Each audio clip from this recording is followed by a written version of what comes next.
আজকের আলোচ্য বিষয় হলো ইউলিসিস। ইউলিসিস কবিতা নিয়ে আলোচনা করব। ইউলিসিস কবিতাটি কে লিখেছেন? লর্ড অ্যালফ্রেড টেনিসন লিখেছেন। কে লিখেছেন? Lord Alfred Tennyson. এই কবিতাটি এটি অতি গুরুত্বপূর্ণ কবিতা। সে তুমি ক্লাস 12 বলো, মানে দ্বাদশ শ্রেণী বলো, বা ইংলিশ অনার্সে সেমিস্টার 5 বলো, বা সরকারি চাকরি স্কুল শিক্ষকের চাকরি বলো, সেখানে এসএসসি বলো, সব জায়গাতে এই কবিতাটি রয়েছে। মানে দ্বাদশ শ্রেণীতেও রয়েছে, ইংলিশ অনার্সেও রয়েছে, আর তুমি সরকারি শিক্ষক হতে গেলে যে পরীক্ষাটা দিতে হয় এসএলএসটি, সেক্ষেত্রেও এই কবিতাটি রয়েছে ইউলিসিস। মানে ইউলিসিস একটি অতি গুরুত্বপূর্ণ অতি গুরুত্বপূর্ণ কবিতা। এই কবিতাটি এতটাই গুরুত্বপূর্ণ যে বিভিন্ন স্টেজে বিভিন্ন স্তরে এই কবিতাটি দেওয়া হয়। বুঝতে পারলে কিনা? কবিতাটাকে ভালো করে বোঝো, পরীক্ষার দৃষ্টিকোণ থেকে খুবই গুরুত্বপূর্ণ এবং এখান থেকে অনেক প্রশ্ন আসবে। শর্ট কোয়েশ্চেন্স আসবে, ব্রড কোয়েশ্চেন্স আসবে। Understandable? Now let's take a point. Ulysses কবিতা পড়তে গেলে এর ব্যাকগ্রাউন্ডটা আমাদের জানা দরকার, which is more important than the poem. এর ব্যাকগ্রাউন্ডে, যেমন প্যারাডাইজ লস্ট যদি আমরা পড়ি, the Paradise Lost by John মিল্টনের প্যারাডাইজ লস্ট যদি আমরা পড়ি, সেক্ষেত্রে তার ব্যাকগ্রাউন্ডটা বেশি ইম্পর্টেন্ট। ব্যাকগ্রাউন্ড বুঝে গেলে কবিতা বুঝতে অসুবিধা হয় না, ব্যাকগ্রাউন্ড না বুঝলে কবিতাটা বুঝতে খুবই কঠিন লাগে, অসুবিধা হয়। তো ব্যাকগ্রাউন্ডটা বেশি ইম্পর্টেন্ট। ঠিক সেই রকম ইউলিসিসের ব্যাকগ্রাউন্ড তোমাকে সব থেকে প্রথমে ক্লিয়ার করতে হবে। Once you have clear the background of Ulysses, then the poem will be very easy. কবিতাটা খুব সহজ বলে মনে হবে। এখন ব্যাকগ্রাউন্ডটা কি? তার আগে কয়েকটা টেকনিক্যাল অ্যাসপেক্ট রয়েছে। সেই টেকনিক্যাল অ্যাসপেক্টগুলো আমাদের একটু আধটু জেনে নিতে হবে, যে টেকনিক্যাল অ্যাসপেক্ট কি রয়েছে ইউলিসিসের। মানে ইউলিসিস যে কবিতাটা পড়বো আমরা, এই ইউলিসিস কবিতাটার টেকনিক্যাল সাইডটা কি রয়েছে। দেখো, প্রথম কথা হচ্ছে ইউলিসিস কে ছিল আমাকে জানতে হবে। ইউলিসিস, যদি আমরা গ্রিক মিথোলজি পড়ি, গ্রিসের পুরাণ পড়ি আমরা, তাহলে ইউলিসিস ছিলেন একজন মহান যোদ্ধা এবং একজন মহান প্লট মেকার, ষড়যন্ত্রকারী। এবং তিনি তো যুদ্ধবিদ্যাতে নিপুণ ছিলেনই, তার সাথে সাথে তিনি ষড়যন্ত্র করে শত্রুকে বিনাশ করার ব্যাপারেও সিদ্ধহস্ত ছিলেন। তার জীবনে প্রচুর অ্যাডভেঞ্চার হয়েছে এবং তার উপর একটি মহাকাব্য লেখা হয়েছে। যদি গ্রিক মিথোলজি পড়ি, আমরা দুটো মহাকাব্যের কথা পাই, একটা হচ্ছে দ্য ইলিয়াড, আরেকটা হচ্ছে দ্য ওডিসি। দ্য ইলিয়াড যেটা রয়েছে সেটি ট্রয়ের যুদ্ধের উপর লেখা, আর যদি ওডিসি পড়ি তাহলে ওডিসিয়াস নামক একজন মহান যোদ্ধা রয়েছে গ্রিক মিথোলজিতে, সেই ওডিসিয়াসের উপর ওডিসি লেখা। এই ওডিসিয়াস যে, সেই হলো ইউলিসিস। মানে ইউলিসিসই হলো ওডিসিয়াস। ওডিসিয়াসেরই আরেকটি নাম হলো ইউলিসিস। ইউলিসিস এবং ওডিসিয়াস একই চরিত্র। কেউ কেউ ইউলিসিস বলে ডাকে, কেউ কেউ ওডিসিয়াস বলে ডাকে। ওডিসিয়াস কথাটির অর্থ কি? ওডিসিয়াস কথাটির অর্থ হলো সাহসী, বীর, প্রচণ্ড সাহসী, তাকে ওডিসিয়াস বলা হয়। ইউলিসিস কথাটির অর্থ কি? ইউলিসিস একই ধরনের, কিন্তু ক্রোধী ব্যাপারটা, যে অ্যাংরি, সেটাকে ইউলিসিস বলা হয়। তবে সাহসী ব্যাপারটা বেশি প্রযোজ্য এক্ষেত্রে। বুঝতে পারলে কিনা? কারণ ওডিসিয়াস মানে হলো সাহসী, ঠিক আছে, এবং ইউলিসিয়াস মানে হলো ক্রোধী ব্যাপারটা, তো কাছাকাছি ব্যাপারটা। বুঝতে পারলে কিনা? তাহলে ইউলিসিস আর ওডিসিয়াসকে আলাদা চরিত্র না, একই চরিত্র। গ্রিক মিথোলজি অনুযায়ী, গ্রিক মিথোলজিতে অনেক মহান চরিত্র আমরা পেয়েছি। গ্রিসে একটি মহান যুদ্ধের কথা পাই আমরা, সেটা হলো ট্রয়ের যুদ্ধ। সেই ট্রয়ের যুদ্ধে কি হয়েছিল আমি মনে হয় একাধিকবার বলেছি, যেখানে আমি অতি সংক্ষেপে এক লাইনের মধ্যে বলতে চাইছি ট্রয়ের যুদ্ধ ব্যাপারটা কি। ট্রয়ের যুদ্ধ হচ্ছে বেসিক্যালি দুটো দেশের মধ্যে লড়াই, যেটা ইলিয়াডে বর্ণিত রয়েছে। দ্য ইলিয়াডে বর্ণিত রয়েছে, হোমারের লেখা। ইলিয়াড কার লেখা? হোমারের লেখা। ট্রয়ের যুদ্ধ যেটা দ্য ইলিয়াডে বর্ণিত রয়েছে, সেখানে দুটো দেশের মধ্যে লড়াইয়ের কথা পাই। কোন দুটো দেশ? একটা হচ্ছে গ্রিস আর একটা হচ্ছে ট্রয়। গ্রিস এবং ট্রয় দুটো বিবাদমান রাষ্ট্র। এরা বরাবরই লড়াই ঝগড়া করে গেছে, কিন্তু একটা সময়ে গ্রিস এবং ট্রয় ঠিক করলো যে আমরা আর লড়াই করবো না, শান্তি চুক্তি স্বাক্ষরিত করে নিল, যাতে পিস মেনটেন হয় ফর এ লং টাইম, যেন এদের মধ্যে সদা শান্তি বজায় থাকে। কিন্তু হলো গিয়ে বিপরীত বিষয়। তার কারণ এই গ্রিসের মানুষরা গ্রিসের মহারাজা মেনালাস, গ্রিসের মহারাজা মেনালাস একটা সহজভাবে এই চুক্তি স্বাক্ষরিত করার খুশিতে ট্রয়ের বাসীদিকে আমন্ত্রণ করলো এবং একটা ভোজ দিল, এবং একটা বিশাল ভোজ দিল। সেই ভোজে ট্রয় থেকে দুটো রাজকুমার এসেছিল। ট্রয় থেকে রাজা, ট্রয়ের রাজা ছিল কিং প্রিয়াম। সেই প্রিয়ামের দুটো ছেলে, যাদের একজনের নাম ছিল হেক্টর, আরেকজনের নাম ছিল প্যারিস। এরা দুজন এলো, হেক্টর এবং প্যারিস এলো। কোথায় এলো? গ্রিসে। কি করবার জন্য? ভোজ খাওয়ার জন্য। এই শান্তি চুক্তি হয়েছে, এত বড় শান্তি চুক্তি হয়েছে। কিন্তু হেক্টর যে ছিল সে ভালো রাজকুমার ছিল, দায়িত্বশীল, জ্ঞানী, শক্তিশালী, বুদ্ধিমান এবং বীর রাজকুমার ছিল। কিন্তু প্যারিস যে ছিল সে কোনো কিছুই পারতো না, শুধু ইনফ্যাক্ট অন্যদের সাথে প্রেম করে বেড়াতো, ইভেন অন্য স্ত্রীদের সাথে প্রেম করে বেড়াতো। এইরকম ছিল প্যারিস। বুঝতে পারলি কিনা? এবার প্যারিস যখন এলো গ্রিসে, তখন প্যারিস দেখলো যে গ্রিসের যে মহারাজা রয়েছে তার নাম হচ্ছে মেনালাস। কি নাম হচ্ছে? মেনালাস। মেনালাসের যে স্ত্রী তার নাম হচ্ছে হেলেন। কি নাম? হেলেন। সেই হেলেনকে দেখে তার পছন্দ হয়ে গেল। কার পছন্দ হয়ে যাচ্ছে? প্যারিসের। এবং প্যারিস হেলেনের সাথে প্রেম করছে, ফিজিক্যাল রিলেশনশিপ করছে, এবং যখন 7 দিন পর ভোজ শেষ হচ্ছে তখন সেই প্যারিস হেলেনকে নিয়ে চলে যাচ্ছে গ্রিসে। গ্রিসবাসী এটাকে ন্যাশনাল ইনসাল্ট হিসাবে দেখছে যে আমাদের রানীকে নিয়ে চলে গেল। তখন সমস্ত গ্রিসবাসী একজোট হয়ে যাচ্ছে, সমস্ত গ্রিসের মহান যোদ্ধারা একজোট হয়ে যাচ্ছে, এবং সবাই বলছে এই ইনসাল্ট যেটা করা হলো আমাদের সাথে যে বিশ্বাসঘাতকতা করা হলো তার বদলা নিতে হবে। সমস্ত গ্রিসবাসী এক হয়ে যাচ্ছে এবং সমস্ত গ্রিসবাসী এক হয়ে হামলা করছে ট্রয়কে।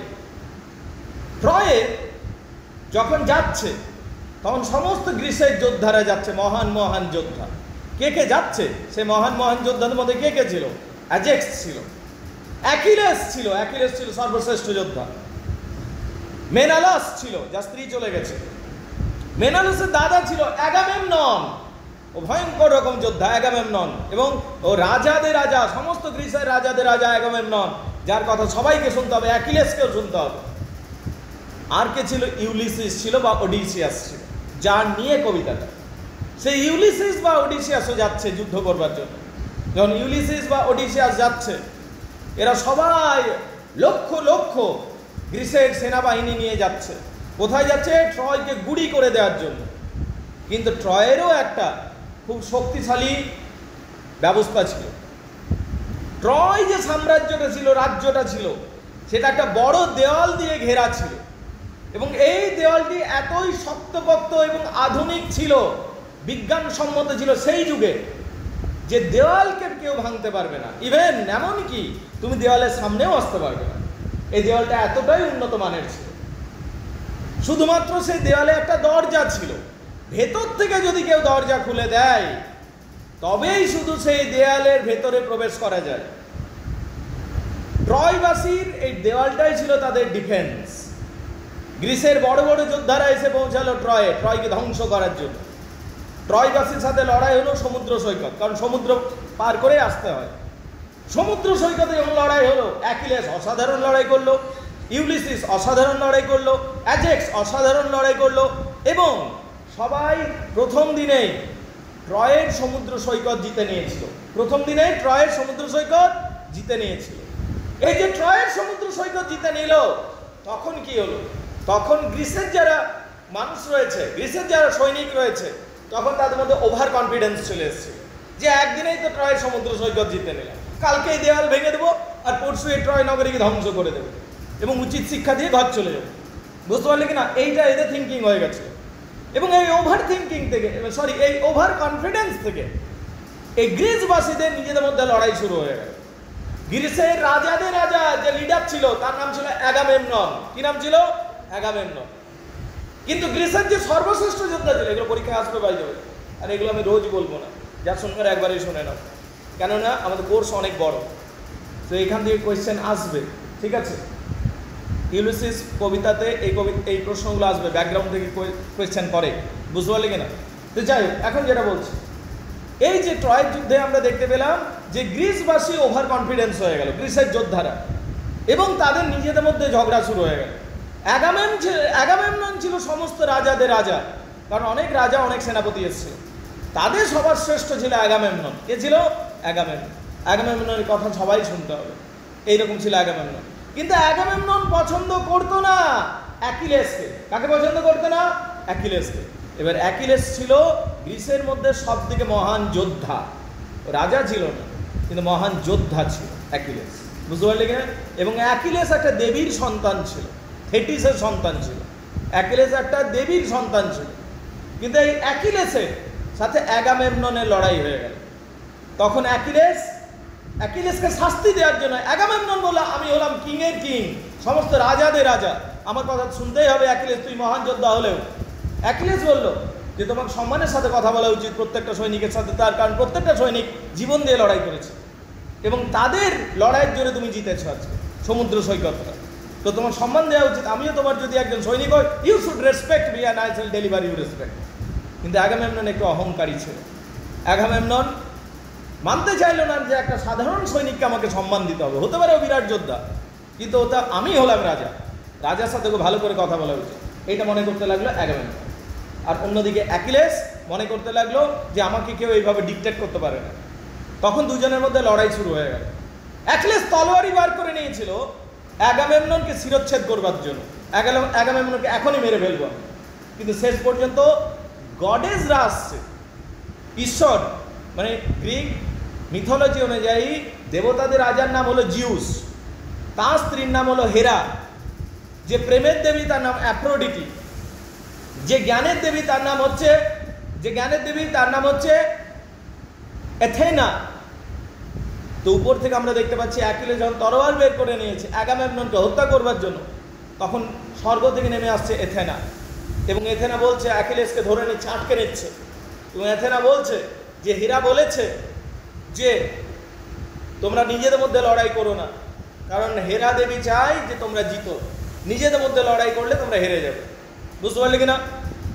অ্যাকিলেসকে থামিয়ে দিচ্ছে, কিন্তু অ্যাগামেমনন তো থামবার পাত্র নয়। অ্যাকিলেসের যে গার্লফ্রেন্ড ছিল ব্রিসস, তাকে অ্যাগামেমনন জোর করে নিয়ে নিচ্ছে, কেড়ে নিচ্ছে অ্যাকিলেসের কাছ থেকে, জোর জবরদস্তি তাকে কিডন্যাপ করে নিয়ে চলে আসছে এবং একে বলল যে আমি তোমাকে দেখাতে চাই যে আমি হলাম মহারাজা আর তুমি হলো একজন সৈনিক, দেখো আমার অথরিটি। অ্যাকিলেস তখন হেল্পলেস হয়ে যাচ্ছে, কারণ অ্যাকিলেস লড়াই করতে পারবে না, দেবীরা বলে গেছে, অথচ তার গার্লফ্রেন্ডকে নিয়ে নিচ্ছে অ্যাগামেমনন। তখন অ্যাকিলেস বললো তাহলে যা, আমি লড়াই করবো না, তোরা নিজে দেখি কেমন করে জিততে পারিস।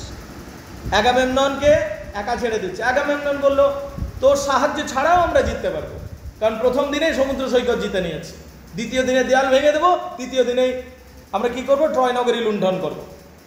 এতই সহজ নাকি জিতে দেখা? অ্যাকিলেস সরে দিল যুদ্ধ থেকে, বুঝতে পারলে কিনা? অ্যাকিলেস যখন যুদ্ধ থেকে সরে দিল, তখন তার পরের দিন যখন এরা লড়াই করতে যাচ্ছে, তখন এক অদ্ভুত জিনিস ঘটছে। কেন? এরা দেওয়ালটা ভাঙতে পারছে না। কেন ভাঙতে পারছে না? কারণ আছে।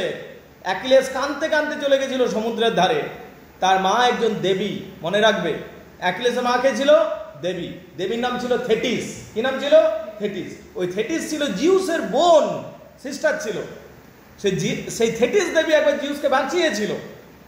সে অ্যাকিলেস কাঁদতে কাঁদতে চলে গেছে তার মায়ের কাছে এবং বলছে গ্রিসের সেনারা, গ্রিসের রাজা অ্যাগামেমনন এবং গ্রিসের সেনারা আমাকে অপমান করেছে, এবং তাই যতদিন না এরা আমার পায়ে ধরে ক্ষমা চাইছে, এরা যেন হারুক, তবে গিয়ে ওরা আমার ভ্যালুটা বুঝতে পারবে। কে বলছে? অ্যাকিলেস। আর যেন দেওয়ালটা না ভাঙতে পারে, তাহলে ফ্রাস্ট্রেটেড হয়ে যাবে, দেওয়ালের সামনে গেলেই যেন মরে এরা। থেটিস যাচ্ছে কার কাছে? জিউসের কাছে। আর জিউসের কাছে সেই বরদান নিয়ে চলে আসছে যে যতদিন না অ্যাকিলেস নিজে থেকে যোগদান করছে, এই গ্রিসের হয়ে লড়াই করছে, ততদিন যেন গ্রিসের বাসীর পরাজয় হয় আর ট্রয় জিততে থাকে। এর পরের দিন যখন অ্যাকিলেসকে না নিয়ে এই গ্রিসের সৈনিকরা লড়াই করতে যাচ্ছে, তখন গ্রিসের সৈনিকরা পুরো কচুকাটা হয়ে যাচ্ছে। গ্রিসের সৈনিকরা সব ভয়ে পালাচ্ছে, দৌড়ছে। দেওয়াল কি ভাঙবে, দেওয়ালের আশেপাশে ঘেঁচতে পারছে না, তার কারণ জিউসের বরদান রয়েছে, বুঝতে পারলি কিনা? এবং শেষ পর্যন্ত সবাই বুঝতে পারছে যে আমরা হেরে যাবো এমনিতে। তখন সবাই সভা বানাচ্ছে, অনেক বীর যোদ্ধা মরে গেছে এর মধ্যে, সভা বানাচ্ছে এবং সভাতে ঠিক করা হচ্ছে যে অ্যাকিলেসকে তাহলে ডেকে আনতে হবে। অ্যাকিলেসকে ডাকতে পাঠাচ্ছে, ইউলিসিস যাচ্ছে তার মধ্যে একজন, নেস্টর যাচ্ছে, ফিনিক্স যাচ্ছে, এরকম সব মহান যোদ্ধা মহান মন্ত্রীরা ছিল, তারা যাচ্ছে। অ্যাগামemnon কিন্তু যাচ্ছে না, অ্যাগামemnon লোক পাঠাচ্ছে। ইউলিসিস হচ্ছে বেস্ট ফ্রেন্ড অ্যাকিলেসের, ইউলিসিসকে পাঠাচ্ছে অ্যাগামemnon, যাও তোর বন্ধুকে তুই বুঝা যে না আমাদের হয়ে লড়ে, আমি ক্ষমা চেয়ে নিচ্ছি, কিন্তু আমি গিয়ে পর ওর পা ধরে ক্ষমা চাইতে পারবো না। অ্যাগামemnon বলছে, কিন্তু আমি মৌখিকভাবে ক্ষমা চেয়ে নিচ্ছি, কারণ আমি রাজাদের রাজা, ঠিক আছে, আমি কি করে ওর পা ধরে ক্ষমা চাইবো, ঠিক আছে, তোরা যা আমার হয়ে ক্ষমা চেয়ে দে, তোরা বুঝিয়ে দে, এবং ওর গার্লফ্রেন্ড নিয়েছিলাম তো আমি, ওকে ফিরিয়ে দেবো, তার সাথে আর 20টা সুন্দরী মেয়ে দেবো, আমার মেয়ের সাথে বিয়ে দেবো, ঠিক আছে, আমার 7টা রাজ্য দেবো, 20 কড়াই তামা দেবো, ব্রোঞ্জ দেবো, রূপা দেবো, সোনা দেবো, মন ভরেও লুট করবে যদি জিতি আমরা, তুই যা, মোট কথা ওকে বুঝিয়ে নিয়ে আয়। এরা যাচ্ছে অ্যাকিলেসকে বোঝানোর জন্য। অ্যাকিলেস ওদিকে ভোজ খাওয়াচ্ছে, ভালো বিহেভ করছে, আর বস বস, আরে বন্ধু ইউলিসিস, আরে বস বস বস, তোর সাথে আমার রাগ নেই, ওই কুকুরটা আসেনি তা বলে, ঠিক আছে ঠিক আছে, ও তোরা কি বলছিলি, ভোজ খেয়ে নেয় তারপর গল্প করবো, নাহলে তোদের মুড খারাপ হয়ে যাবে, ঠিক আছে। খাওয়া দাওয়া করছে, তারপর এরা প্রপোজালটা রাখছে যে চল বন্ধু, নাহলে তোকে যারা হেরে যাচ্ছে, যে শোনো, ও এসে যতক্ষণ না আমার পা ধরে ক্ষমা চাইবে আমি যাবো না। এবং বাই দ্য ওয়ে, তোমরা তো হারবে বুঝতেই পারছো, হারছো বলেই আমার কাছে এসেছো, ঠিক আছে, তা আমি আর লড়াই করব না, তোমরা যে হারছো এটাকে আমি উপভোগ করছি, ঠিক আছে। বাই দ্য ওয়ে, আমি খুব শীঘ্রই বাড়ি ফিরে যাব, তোমাদের মধ্যে যদি কারো বাঁচবার ইচ্ছা আছে আমার নৌকাতে চাপতে পারো, আমি সুন্দরভাবে নিরাপদভাবে নিয়ে চলে যাবো। এটা অ্যাকিলেস বলছে, মানে অ্যাকিলেস না করে দিল, ইউলিসিসকেও না করে দিয়েছিল যে আমি যাবো না, তুই বেস্ট ফ্রেন্ড হতে পারিস, তো খাওয়াবো, ভোজ খাওয়াবো, গল্প করবো, গান শোনাবো, কিন্তু যে ইনসাল্ট করেছে তুই যদি আজকে তার হয়ে বলতে আসিস আমি তোর কথা শুনবো না ভাই। এটা কে বলছে? অ্যাকিলেস বলছে। কাকে বলছে? ইউলিসিস এবং নেস্টর, ফিনিক্স। ও যাচ্ছে না, বুঝতে পারলি কিনা, সবাই বাধ্য হয়ে চলে যাচ্ছে। ওরা আবার সভা করছে। ডায়োমেডিস বলে একটা ছোটোখাটো যোদ্ধা ছিল, সে বলছে দরকার নেই অ্যাকিলেসকে, আমরা নিজেই লড়ে নেবো। পরের দিন আবার কচুকাটা হয়ে যাচ্ছে, ঠিক আছে, সবাই গ্রিসবাসী মরে মরে যাচ্ছে।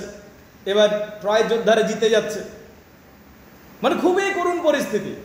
10 বছর ধরে লড়াই চলেছিল ট্রয়ের যুদ্ধটা, সেই যে যখন এইরকম পরিস্থিতি হচ্ছে, একটা অদ্ভুত ঘটনা ঘটে যাচ্ছে।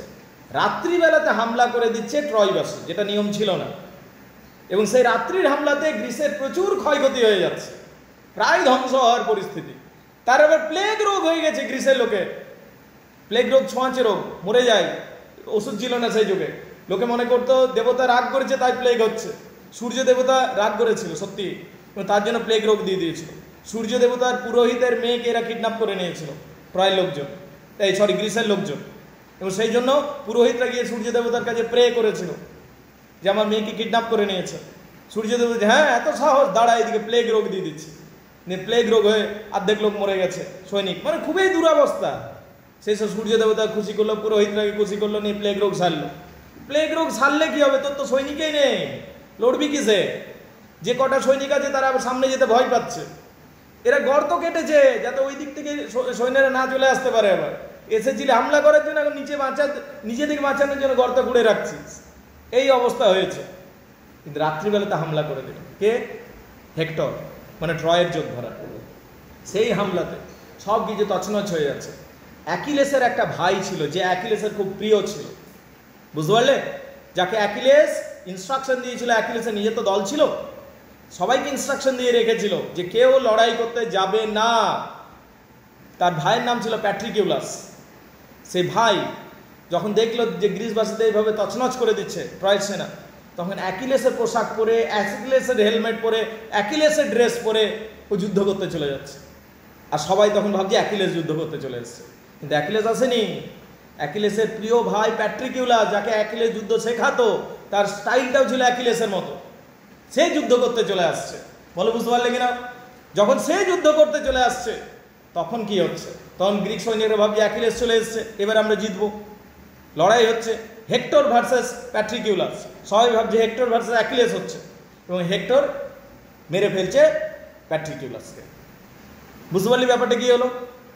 তাহলে এইখানে যেন হেক্টর পার্সোনাল ইনজুরি করে দিল। কার পার্সোনাল ইনজুরি করে দিল? অ্যাকিলেসের। অ্যাকিলেস এটাতে খুব কষ্ট পেল যে আমার ভাইকে মেরে দিল, আমি তো যুদ্ধে ছিলামই না, আমি তো সাইডে চলে গেছিলাম, আমার ভাইকে মারবার কি দরকার ছিল? কিন্তু ওর ভাই তো গেছিল ভাই যুদ্ধ করতে, হ্যাঁ না? না তো যাই হোক, যখন এটা হেক্টর মেরে দিল তখন অ্যাকিলেস আবার জুড়ে গেল যুদ্ধে। তখন অ্যাকিলেস, ইউলিসিস এরা সবাই মিলে একটা প্ল্যানিং বানালো। কি প্ল্যানিং বানালো? বাই দ্য ওয়ে, পরের দিনই অ্যাকিলেস চ্যালেঞ্জ করলো হেক্টরকে এবং হেক্টরকে মার্ডার করে দিল সবার সামনে। অ্যাকিলেস মেরে দিল হেক্টরকে, ওদের প্রধান রাজপুত্রটাকে। কিন্তু তাও দেয়াল ভাঙা যাচ্ছে না। তখন এই ইউলিসিস, যার কবিতা পড়বো আমরা, অ্যাকিলেস এবং আরও কয়েকজন 7জন 8জন মহান যোদ্ধা মিলে এরা একটা প্ল্যান করলো যে একটা কাঠের ঘোড়া বানাবো, বিরাট বড় কাঠের ঘোড়া, এবং কাঠের ঘোড়ার মধ্যে আমরা চুপচাপ ঢুকে থাকবো এবং বলবো যে আমরা যুদ্ধ হেরে গেছি, আমরা ঘর যাই, শান্তি চাই, নিয়ে এটা দিয়ে যাব। এরা তাই করলো এবং বললো সব সেনাবাহিনী তাবু তাবু গুটিয়ে সব ঘর চলে যাচ্ছে নৌকা টৌকা নিয়ে। কিন্তু ওরা ঘরে যায়নি, সামনে একটা দ্বীপ ছিল, সেই দ্বীপে লুকিয়ে থাকলো। আর এদিকে ট্রয়বাসীকে বলে গেল আমরা যাচ্ছি, শান্তি চাই, আর লড়াই চাই না, বুঝে গেছি তোমাদেরকে হারানো যাবে না। তার আগে কিন্তু যাওয়ার আগে একটা ঘোড়া দিয়ে যাচ্ছে, সেই ঘোড়াটা তোমরা রেখে নাও। নিয়ে একটা কাঠের ঘোড়া দিয়ে গেছিল, ট্রোজান হর্স। সেই থেকে কিন্তু ট্রোজান হর্স ওটা কোনো কাঠের ঘোড়া ছিল না, ওটা ফোল্ডিং সিস্টেম ছিল, ভেতর থেকে খোলা যাবে, ভেতর থেকে যে 7টা সৈনিক লুকিয়ে আছে ঘোড়াটার ভেতরে তার বেরিয়ে আসতে পারবে যে কোনো সময়। তো ওরা এত শত না বুঝে ঘোড়াটাকে নিয়ে নিল ভিতরে এবং দরজা খুলে ঢুকিয়ে নিল। এবার পরে রাত্রিবেলাতে যখন সবাই বিজয় উল্লাস করেছে যে আমরা জিতে গেছি, ট্রয়বাসী জিতে গেছে এবং এরা হেরে গেছে এমনি বলছে, গ্রিসের লোক হেরে গিয়ে পালিয়েছে, বিজয় উল্লাস হলো, আনন্দ হলো, বৈভব হলো, উৎসব হলো, মদ গেল সবাই। রাত্রে যখন ঘুমিয়ে আছে তখন ট্রোজান হর্স থেকে বেরিয়ে আসছে সৈনিকগুলো, এবং সৈনিকগুলো বেরিয়ে এসে দরজাটা দিল খুলে। এবং তখন গ্রিসের বাহিনীটা রেডি ছিল, রাত্রির অন্ধকারে ঢুকে দিল, পুরো ট্রয় নগরীকে ভেঙে চুড়ে তছনছ করে ধ্বংস করে দিল। কত মানুষকে হত্যা করলো কোনো ঠিক নাই, পুরো নগরীকে ছাই করে দিয়েছিল। তো এই হলো গল্পটা। এরপর সমস্ত যোদ্ধারা বাড়ি ফিরে আসছে, লুটপাট করে কৃতদাস বানিয়ে, ঠিক আছে, সব বাড়ি ফিরে আসছে। আচ্ছা, হেলেনের কি হলো? হেলেনের কি হলো? আর প্যারিসেরই কি হলো? প্যারিস তো নিয়ে পালিয়েছিল, প্যারিস পালালো কোন দিকে? প্যারিস গুপ্ত পথ ধরে পালিয়ে গেল, ট্রয় নগরী ধ্বংস হয়ে গেল, আর প্যারিস দিল পালিয়ে। বারে বা, ঠিক আছে। রাজকুমারীটার কি হলো? রাজকন্যাটার কি হলো? যে ওই মেনেলাসের স্ত্রী ছিল, কি নাম ছিল? হেলেন। হেলেনের কি হলো? মেনেলাস গিয়ে পর ধরলো হেলেনকে শেষে। এইবার বল, হেলেন সঙ্গে সঙ্গে ন্যাকেড হয়ে দিল and said sorry, I always love you. And ও আমাকে কিডন্যাপ করে নিয়ে এসেছিল। কে? যা প্যারিসের উপর দোষ দিয়ে দিল। তখন এই ক্ষমা করে দিল। কে ক্ষমা করে দিল? কে ক্ষমা করে দিল? মেনেলাস। লেরে যাদের জন্য যুদ্ধ হলো তারাই সেফ হয়ে গেল, ছেলেটা পালিয়ে গেল আর মেয়েটা ঠিক সুন্দরভাবে বাড়ি বেরিয়ে চলে গেল। বুঝতে পারলি? আর মাঝে মাঝে এত সৈনিক, এত সব মরে গেল। কিং প্রিয়াম মরে গেল, হেক্টর মরে গেল, ট্রয় নগরীর প্রত্যেকটা বাসিন্দা মরে গেল, সব শেষ হয়ে গেল, ধ্বংস হয়ে গেল। So this happened. এরপর সমস্ত সেনাবাহিনী 10 বছর পর বাড়ি ফিরে চলে গেল। বুঝতে পারলি কিনা? এবার ইউলিসিসও বাড়ি ফিরে আসছে। এই যে এতটা গল্পটা জানলাম, এইটা হলো ট্রয়ের, এই যে গল্পটা জানলাম, এইটা হলো দ্য ইলিয়াডের গল্প। কিসের গল্প? দ্য ইলিয়াডের গল্প। দ্য ইলিয়াডের গল্পে তাহলে ইউলিসিস রয়েছে কিনা? এবং ইলিয়াডের গল্পে আমরা যে যুদ্ধটা পেলাম, এই যুদ্ধ জেতার পিছনে ইউলিসিস রয়েছে কিনা? প্ল্যানিংটা, ট্রোজান হর্সের প্ল্যানিং তো এরই, যে ট্রয়ের কাঠের ঘোড়াটা বানাবো, কার প্ল্যানিং? অ্যাকিলেসের নয়, ইউলিসিসের প্ল্যানিং। ও ষড়যন্ত্রকারী, বিরাট ষড়যন্ত্র করবে, ও ভালো প্ল্যান মেকার। এরপরে কি হলো? ইউলিসিস বাড়ি ফিরে আসছে, কিন্তু দেবতাদের দিল অসম্মান করে। তখন দেবতারা গেল রেগে, ইউলিসিসদের যে জাহাজটা ছিল সেটাকে অন্যদিকে পাঠিয়ে দিল, যা ঘুর তুই। এবার ইউলিসিসের আরেকটা অ্যাডভেঞ্চার শুরু হলো। সবাই বাড়ি ফিরে চলে এলো 10 বছরের মধ্যে, কিন্তু ইউলিসিসের জাহাজটা অন্যদিকে চলে গেল, ভাসতে ভাসতে ভাসতে ভাসতে একটা অদ্ভুত দ্বীপে এসে পৌঁছালো। বুঝতে পারলি কিনা? সেখানে ইউলিসিসের দ্বীপে যখন পৌঁছালো, ইউলিসিসের বন্ধুরা এবং ইউলিসিস একটা দ্বীপে পৌঁছালো। ওটা হচ্ছে কিকোনাসের দ্বীপ। বিরাট সুন্দর একটা রাজমহল, রাজপ্রাসাদ, সোনা দানায় পরিপূর্ণ। আর এরা তো ওয়ার টেস্টেড ওয়ারিয়ার, এরা লড়াই করে এসছে, ভয়ঙ্কর যোদ্ধা। ওরা জিতে নিল জায়গাটাকে, বুঝতে পারলি? কিকোনাসদের জায়গাটা জিতে নিল, জিতে নিয়ে এবার লড়াই করে ওরা ওখানে আরামে থাকতে শুরু করলো, কমফোর্ট জোনে চলে গেল। ততদিনে কিকোনাস যে ছিল আরও শক্তি সংগ্রহ করে নিল, আর তারপরে এদিকে পিটতে শুরু করলো ইউলিসিস এবং তার যোদ্ধাদের। তখন ইউলিসিস নিজের কয়েকজন বিশ্বস্ত সঙ্গীকে নিয়ে ওখান থেকে পালিয়ে গেল। জিতেছিল, কিন্তু এমন ওরা আনন্দ উৎসব করতে শুরু করলো, শিখ ট্রয়ের কি হলো, তাই না? তো সেম মিস্টেক এরা করলো এখানে। তো ওইখান থেকে যাই হোক, ও কিছু বিশ্বস্ত সঙ্গীকে নিয়ে জাহাজে উঠে পালালো, কিকোনাসের দ্বীপ থেকে পালিয়ে গেল। বলো বুঝতে পারলে কিনা? ইসমারাসও বলা হয় এই দ্বীপটাকে, বুঝতে পারলে? ইসমারাসের রাজ্যটা ছিল, ঠিক আছে? তো ওখান থেকে এইভাবে অপদস্থ হয়ে এরা পালালো। কিন্তু যাই হোক, অ্যাডভেঞ্চার হলো একটা। জিতেছিল কিন্তু প্রথমে, কিন্তু এমন মদ খেতে শুরু করলো সবাই, আর এমন মানে লাস্টি ক্যারেক্টার শো করলো সবাই, যে ওইখানে কি হলো, শেষ পর্যন্ত পরাজয় হয়ে গেল, মানে তাড়িয়ে দিল এরা। ওখান থেকে চলে গেলো আরেকটা দ্বীপে, এলো এরা বন্ধুদের নিয়ে। কোথায় এলো? ওই দ্বীপটা ছিল এক চোখওয়ালা রাক্ষসের দ্বীপ। ওরা ইচ্ছা করে ওই দ্বীপটাতে আসেনি, ওরা জানে না, ঘর যেতে পারছে না, দ্বীপে দ্বীপে ঘুরছে ওরা, ঘর যাবো বলে।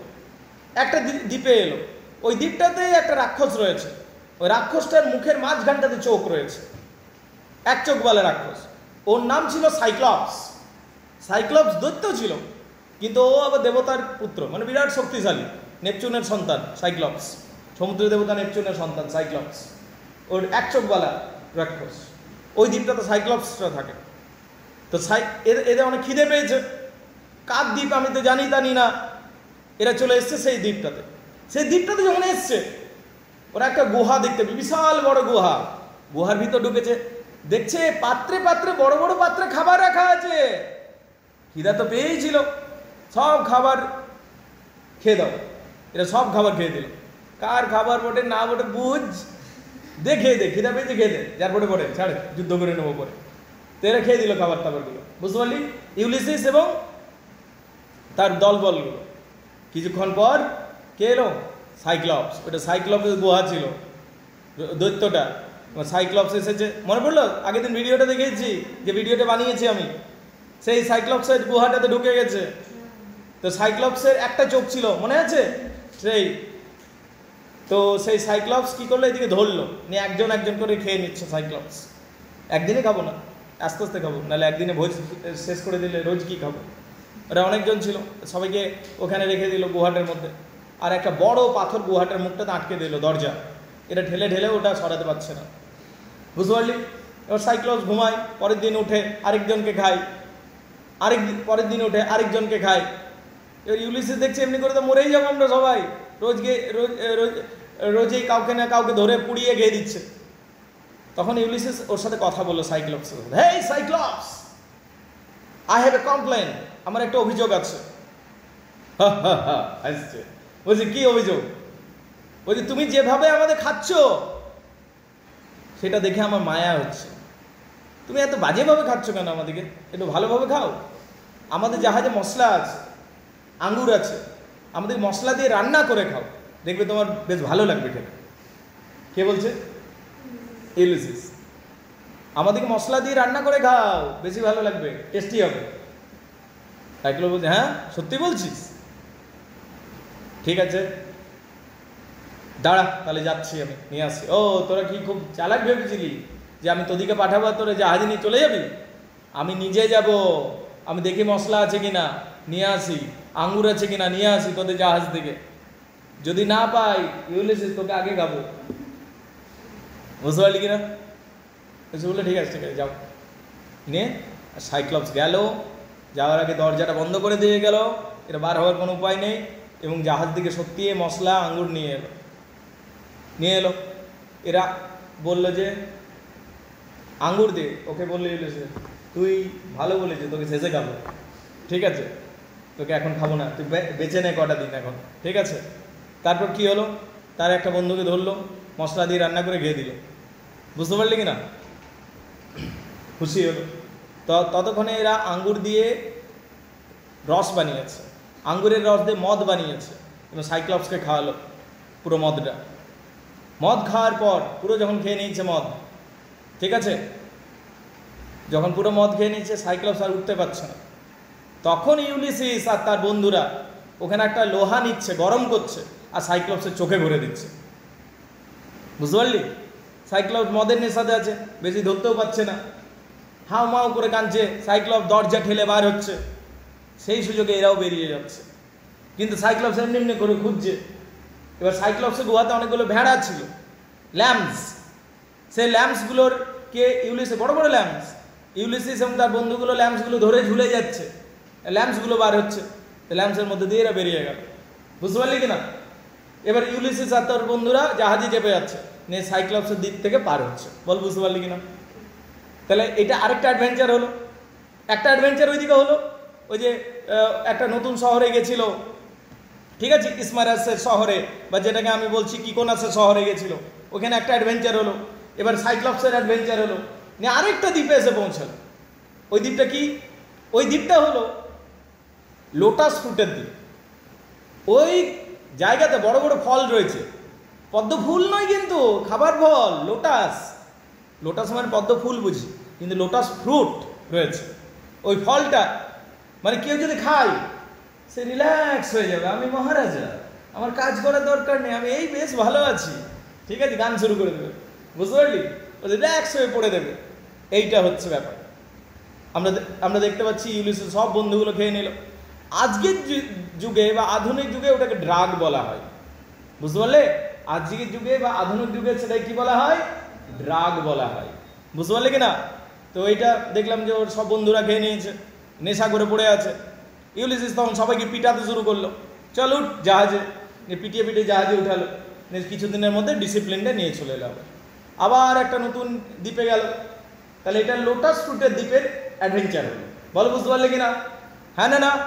এবার পরে হচ্ছে আরেকটা দ্বীপে গেল, ওইটা হচ্ছে সাইরেনের দ্বীপ। ঠিক আছে, সাইরেন একটা পাহাড়ে কিছু সুন্দরী মেয়ে তোকে এমনি এমনি করে ডাকবে, বিরাট দেখতে।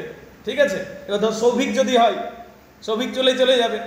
আর ওটা রাক্ষস বটে, ওরা বিরাট সুন্দর গান করে, তুই গান যদি শুনেছিস তুই মুগ্ধ হয়ে যাবি, আর গান শুনে তুই ওইদিকে চলে যাবি, আর গেছিস তো ও খাবে তোকে। বুঝতে পারলি কিনা? ও সার্সি, কি নাম ওর নাম? সরি, ওর নাম সাইরেন। কি নাম? সাইরেন। ওই সাইরেন গান শুনিয়ে লোককে মুগ্ধ করে ডেকে নিত, আর গেলেই খেয়ে দিত। তো ইউলিসিস তখন নিজের কানে তুলা ভরে নিল, সবার কানেই তুলা ভরে নিল। ইউলিসিস বললো কি জানি, কোনো গ্যারেন্টি নেই, আমাকে যদি ডাকতে শুরু করে। ঠিক আছে, ইউলিসিস বললো তুই এক কাজ কর, আমাকে মাস্তুলে বেঁধে দে, জাহাজের মাস্তুলটাতে ভালো করে বেঁধে দে, আর আমার কানের তুলাগুলো খুলেও দে, আমি শুনতেও চাই, অল্প দেখি না। ঠিক আছে, তো ইউলিসিসকে জাহাজের মাস্তুলে বেঁধে দিল, আর বাকি সবাই কানে তুলা নিয়ে নিল। কানে তুলা নিয়ে শুনতেই তো পাবি না। ঠিক আছে, তো ইউলিসিস ওইটা দিয়ে যখন যাচ্ছে, সার্সি ওকে ডাকছে ইউলিসিসকে। ইউলিসিস গানটা শুনে খুবই ভালো লেগেছে, মুগ্ধ হয়ে গেছে। ইউলিসিস সবাইকে বলছে চল ওইদিকে। ঠিক আছে, কিন্তু কেউ শুনছে না, কারণ ইউলিসিস বলেই দিয়েছিল যে আমি যাই ইনস্ট্রাকশন দিয়ে শুনবি না, এই জায়গাটা থেকে তাড়াতাড়ি পার হবে। এবং ইউলিসিস সেই জায়গাতে সার্সির হাত থেকেও বাঁচছে। এটা আরেকটা অ্যাডভেঞ্চার হচ্ছে কিনা?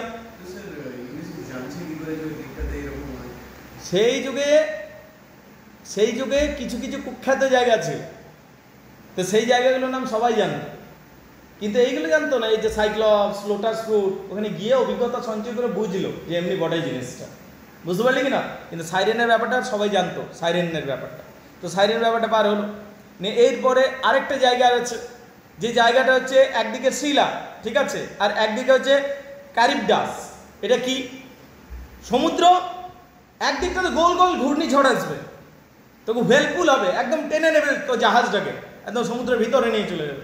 আর একদিকে একটা 6 মাথাওয়ালা ড্রাগন রয়েছে,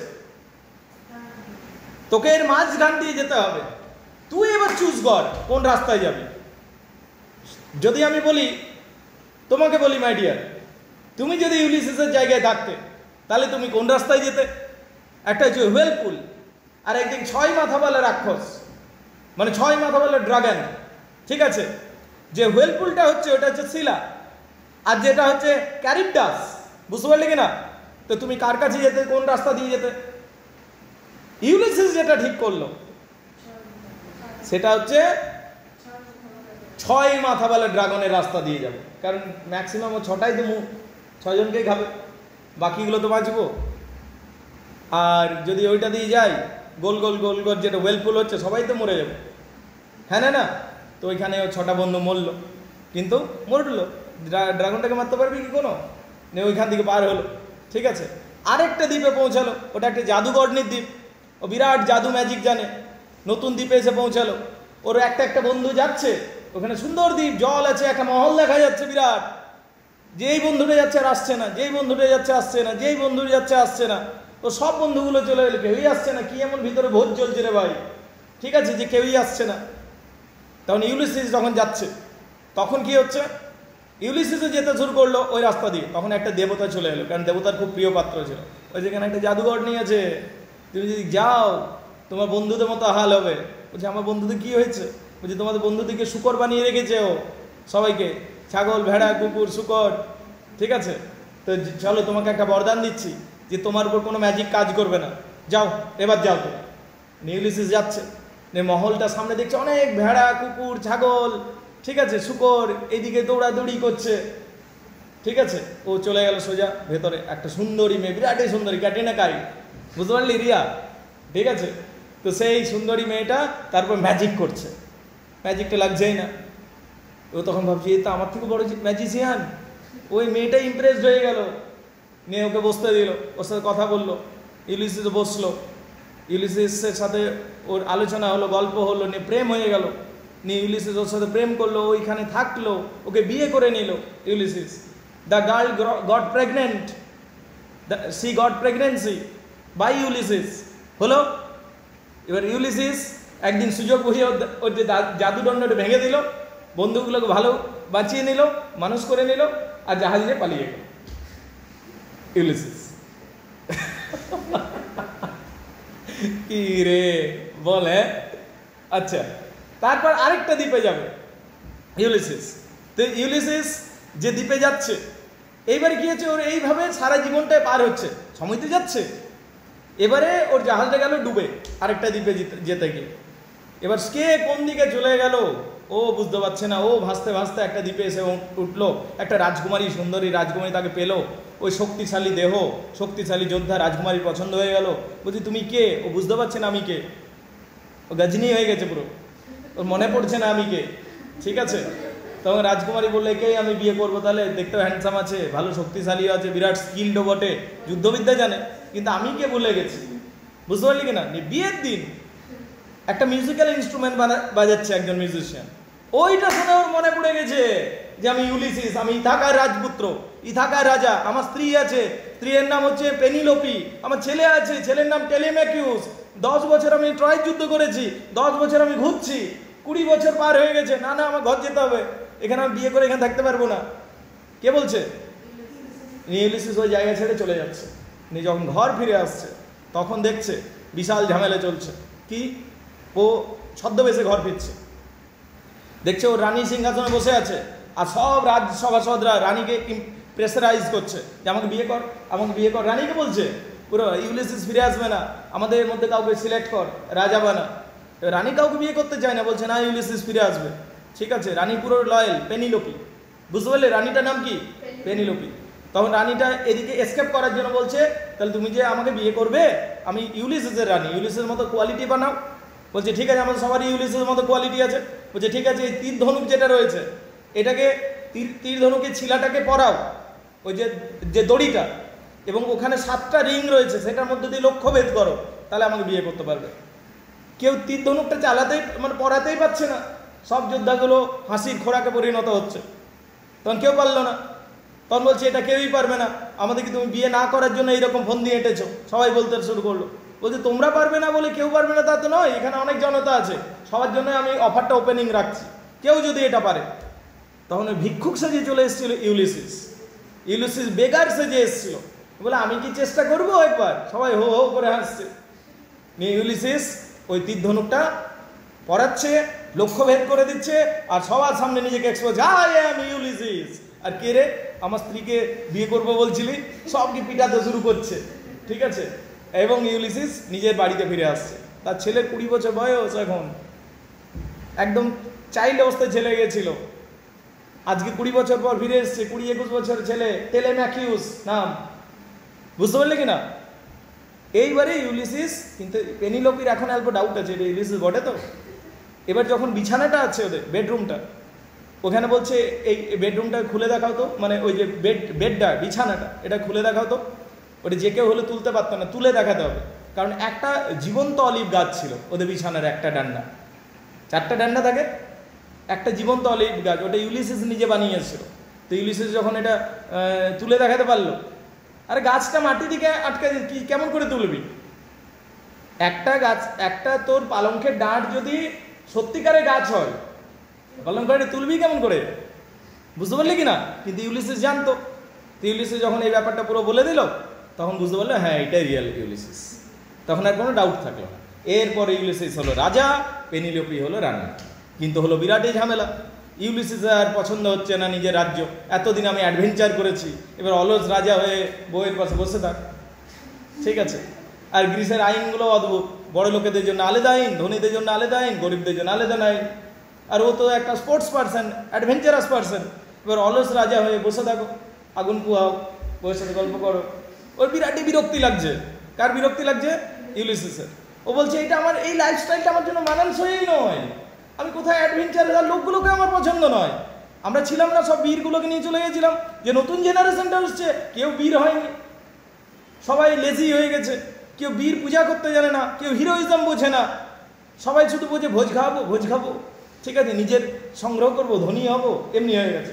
কিন্তু একটা ওয়ারিয়ারের সেন্টিমেন্ট যেটা, যে আমি লড়াই করবো, আমি ব্রেভ হব, সবার কাছে সম্মান পাবো, এই সেন্টিমেন্টটাই নেই ওর। তখন মনে হচ্ছে এই জায়গাটাতে আমার থাকাই চলবে না, এটা ইউলিসিসের মনে হচ্ছে। এইখান থেকে তোমার কবিতাটা শুরু হচ্ছে ইউলিসিস। তাহলে এতটা ব্যাক স্টোরি, তারপরে তুমি শুরু করো it little profit that an idle king by an still heart among the barren crack matched with an aged wife I mete and dole unequal laws into the seven reds that hoard and sleep and feed and know not me. মানে কি বলো, এটা খুবই কম মানানসই যে আমি একটা অলস রাজা হয়ে সিংহাসনে বসে থাকবো এবং এই স্টিল হার্ট আগুন পোহাবো এবং এই ব্যারেন ক্র্যাক এই অনুর্বর ভূমি, ওর ভূমির নাম ছিল ইথাকা, ইথাকাতে থাকবো। That matched with an aged wife, একটা এজেড ওয়াইফের পাশটাতে বসে থাকবো। এজেড ওয়াইফ মানে আনইন্সপায়ারিং, যে আমাকে ইন্সপায়ারও করে না, যাও অ্যাডভেঞ্চারে যাও, কোনো বলেও না, ওই রকম একটা ওয়াইফের পাশে বসে থাকবো। আর মেট অ্যান্ড ডোল, আমি শুধুমাত্র সবাইকে ভাগ বাটোয়ারা করবো, এই তুই এইটা নে, তুই এইটা নে, ঠিক আছে। আনইকুয়াল ল গুলোকে ফলো করবো, বুঝতে পারলে, দেশের যে unequal law. And savage race, আমার জাতি অনুন্নত জাতি, একটা অশিক্ষিত জাতি, যারা বীর পূজা জানে না, যারা শুধুমাত্র খাওয়া দাওয়া আর ভোজ খেতে জানে। দ্যাট হোড অ্যান্ড স্লিপ, এরা শুধু জমা করতে জানে, হোডিং মানে জমা করা, অ্যান্ড স্লিপিং ঘুমাতে জানে, অ্যান্ড ফিড একে অপরকে খাওয়াতে জানে, অ্যান্ড নো নট মি, আমি যে এত মহান যোদ্ধা এটা বুঝে না এরা, আমি এখানে থাকবো কেন? এখান থেকে স্টার্টিংটা হচ্ছে, বুঝতে পারলে জিনিসটা? তুমি যদি শুধু কবিতা পড়ো তাহলে তো ডুবলে। এত বড় ব্যাকগ্রাউন্ড, এইটা বুঝে নিয়ে কবিতাতে আসতে হবে তোমাকে। তবে এটা আমি জাস্ট তোমাকে লিঙ্কিংটা দিচ্ছি, কিন্তু লাইনগুলো আমি ভেঙে ভেঙে পড়া, প্রত্যেকটা লাইন ভেঙে ভেঙে পড়া। কিন্তু আমি বলছি যে ব্যাকগ্রাউন্ডটা কতটা রিলেটেড দেয়, যে আমি যে এটা খুব স্পিডে বললাম, কিন্তু বল রিলেট করতে পারলি কিনা, বুঝতে পারলে ব্যাপারটা? So this is actually the poem. এটা একটা ড্রামাটিক মনোলগ, এটা ভিক্টোরিয়ান যুগের লেখা। এখানে ইউলিসিস বলতে মিথোলজিক্যাল ইউলিসিস বুঝছি, আর ইউলিসিস বলতে কোন ইউলিসিস? খেয়াল রাখবে, কবি নিজেকেও ইউলিসিস মনে করছে। এটার মধ্যে তিনটা অ্যাঙ্গেল রয়েছে। একটা হচ্ছে মিথোলজিক্যাল ইউলিসিস, যার কথা তখন বললাম। একটা কবি ইউলিসিস, মানে কবি লর্ড অ্যালফ্রেড টেনিসন নিজেকে ইউলিসিস ভাবছে। তার বন্ধু আর্থার হালাম জলে ডুবে মারা গেছিল, এখানে অ্যাকিলেস হিসাবে তাকে সম্বোধন করা হবে। অ্যাকিলেসও ট্রয়ের যুদ্ধে মারা গেছিল। ওই যে ট্রয়ের যুদ্ধ হয়েছিল না, অ্যাকিলেস মরে গেছিল, অ্যাকিলেস ফিরে আসেনি, ওই যুদ্ধেই মারা গিয়েছিল, ট্রয়ের যুদ্ধ করতে মারা গেছিল। ওকে মেরেছিল প্যারিস। অ্যাকিলেসের বল এত বড় যুদ্ধকে প্যারিস মেরে দিল। অ্যাকিলেসের একটাই উইক পয়েন্ট ছিল পায়ের গোড়ালি, তো ওইখানে গোড়ালিতে তীর লেগে গেছিল, বুঝতে পারলে কিনা? ওটারও একটা গল্প আছে। অ্যাকিলেস যখন ছোট ছিল, তার মা অমরত্বের নদীতে তাকে ধরে ডুবিয়েছিল, তো সব জায়গায় তার জল পেয়েছিল, শুধু গোড়ালিতে জল পায়নি অ্যাকিলেসে। তো গোড়ালিটা তার দুর্বল জায়গা ছিল, সেই জন্য একটা ফ্রেজও বার হয়েছে অ্যাকিলেসেস হিল। অ্যাকিলেসেস হিল মানে দুর্বল জায়গা, তার কারণ তার গোড়ালিটা দুর্বল ছিল। এবার যে প্যারিস যে তীর মারতে গেছে বুকে, যোদ্ধা তো নয় প্যারিস, প্রেম করে বেড়ায়, আর তীর গেছে লেগে পায়ে, বেচারা অ্যাকিলেস মরে গেল। ঠিক আছে, তো যাই হোক ইউলিসিস এলো। এবার ইউলিসিস আর শান্ত থাকতে পারছে না। এই কবিতাটা জুড়ে দেখতে পাবো যে ইউলিসিস কতটা ডিসস্যাটিসফাইড লাইফের মধ্যে চলে এসেছে। ওর মন আর হচ্ছে না যে এখানে আমি থাকবো কেন। নিয়ে এই কবিতাটা এখনই পড়াবো, লাইন বাই লাইন পড়াবো, তখন তুমি বুঝতে পারবে যে ও বলছে আমি আবার অ্যাডভেঞ্চার শুরু করব। আর এই অ্যাডভেঞ্চারে আমি আর ফিরবো না, কারণ আমি জেনে গেছি আর মাত্র 3 বছর আমি বেঁচে থাকবো, কিন্তু 3 বছরেই আমি ওয়েস্ট করব না। আমার প্রাইম টাইম চলে গেছে, আমি বুড়ো অবস্থায় চলে এসেছি, কিন্তু এই বুড়ো বয়সটাকে আমি এনজয় করবো। এর মধ্যে প্রচুর ভিক্টোরিয়ান স্পিরিট পাবো। ভিক্টোরিয়ান স্পিরিট হচ্ছে never to say die before death, মরে যাওয়ার আগে মরবো না, এই স্পিরিটটার মধ্যে দেখতে পাবো। বুড়ো বয়স পর্যন্ত লাইফকে এনজয় করবো, নলেজ নেবো, ইত্যাদি ইত্যাদি জিনিসগুলো দেখতে পাবো। ইনঅ্যাক্টিভ হয়ে মরচে পড়া ছুরির মতো এক সাইডে বসে থাকবো, পড়ে থাকবো, অমনি করবো না, এই জিনিসটা ইউলিসিসের মধ্যে দেখতে পাবো। বলো বুঝতে পারলে কিনা? এবং এই যে কবিতাটা পড়বো শেষ পর্যন্ত দেখতে পাবো ইউলিসিস বেরিয়ে যাচ্ছে। এটা একটা ড্রামাটিক মনোলগ। ড্রামাটিক মনোলগ কি? ড্রামাটিক কোয়ালিটি থাকবে এবং একটা কবিতার কোয়ালিটি থাকবে। এখানে একটা সিঙ্গেল স্পিকার থাকবে, সাইলেন্ট লিসনার্স থাকবে। একটা সিঙ্গেল স্পিকার থাকবে, সাইলেন্ট লিসনার্স থাকবে, বুঝতে পারলে কিনা? এবং রিথরিক থাকবে, সব কিছু রয়েছে এটার মধ্যে, এবং এন্ডিংটাও খুব সুন্দর হবে। So it is a beautiful dramatic monologue. তবে খেয়াল রাখতে হবে ভিক্টোরিয়ান স্পিরিটও আছে, ভিক্টোরিয়ান অ্যাঙ্গেলটাও আলোচনা করতে হবে, কবির অটোবায়োগ্রাফিক্যাল এলিমেন্ট আছে, সেই অ্যাঙ্গেলটাও আলোচনা করতে হবে। I hope you will enjoy this. চলো এবার কবিতা শুরু করবো লাইন বাই লাইন। বলো ব্যাকগ্রাউন্ড ক্লিয়ার কিনা? এতক্ষণ ব্যাকগ্রাউন্ড হলো, ঠিক আছে গাইজ? তাহলে এইটা ছিল আমাদের ইউলিসিস। যারা পছন্দ করে ভিডিওকে আমাদের ফোন নাম্বারে হোয়াটসঅ্যাপে জুড়তে পারো 8926939467। আরেকবার বললাম 8926939467, আমাদের গ্রুপে জুড়ে যেতে পারো। আরেকবার বলছি 8926939467। ক্যালকাটা ইউনিভার্সিটি, এসকেভি ইউনিভার্সিটি যারা রয়েছে এবং যাদের ইভেন চাকরির জন্য প্রস্তুতি নিচ্ছ, তারা আমাদের গ্রুপে জুড়তে পারো guys. Thank you very much indeed guys.